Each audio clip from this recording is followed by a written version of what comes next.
Okay.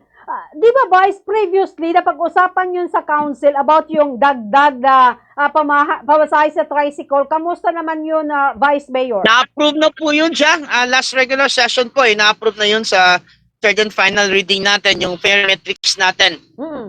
That is cumulative po. The moment mag-increase ang presyo ng petrolyo, meron na po siyang bracket agad kung magkano ang first 4 kilometers. Ngayon po, kung sa 90 pesos ata ang gasolina, meron po siyang fare metrics doon. Pag bumaba, meron din po.